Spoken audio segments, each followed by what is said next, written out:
This is Michele Knight, and this is the astrological update for Aries for the week starting the 26th of November. We have interesting and fascinating news this week as Mercury, the planet of communication, suddenly goes direct. First of all, it stands still for a while, but then it goes direct. And this is a bit of a relief for you. You may have been caught up in feelings connected to the past.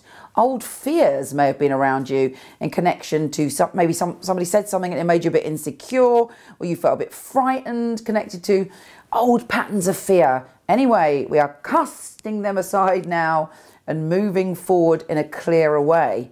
But you do have to be honest about your feelings and desires, because Saturn and Venus are conjuncting and they are saying to you, okay, this is it. You have to be honest about your fear in relationships. Now, Aries, even though they're very impulsive and optimistic, can get insecure when it comes to relationships. And there's a part of you that may be fretting or worrying. Even if you're single, you might be thinking, oh, am I always going to be single?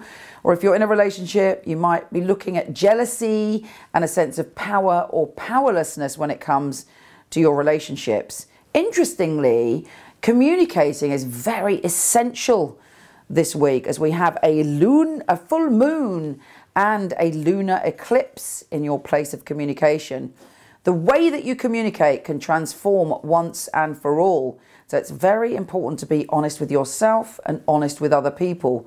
Is there a way that you used to communicate that you need to let go of? Perhaps if you're an Aries like me, you can be oversensitive and sometimes jump to conclusions or overreact to things. That's the fire in your soul.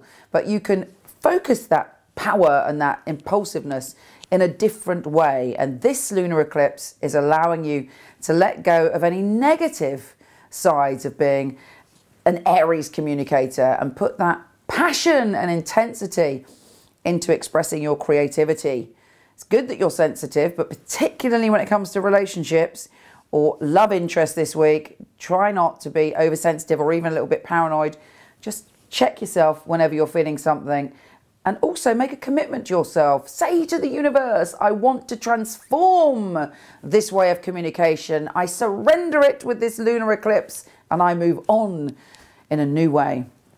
Now, Mars, your ruler, our ruler, is conjunct Pluto, the Lord of transformation, and it's all about your career. You may be seeing yourself differently when it comes to your career. There may be a massive transformation, an ending and a beginning, and it's like Pluto often gets a bad rap, but really it's just doing a big old spring clean and going, boom, this is what needs to happen for you to move forward.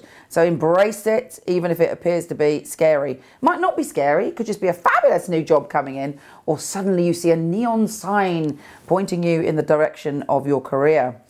Then there is a grand water trine at the end of the week, and it's very emotional for you. It's about your home.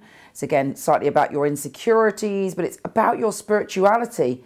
And if you are still, and if you allow yourself to be still, Neptune and Chiron are going to be healing your soul from the inside out and pouring unconditional love into your being and making you aware of what it is that you need to change to literally release your soul in this lifetime from a long-standing pattern. That is fabulous news, and you are a warrior. Mars is your ruler. You can do it, but do it with an expansive and open heart.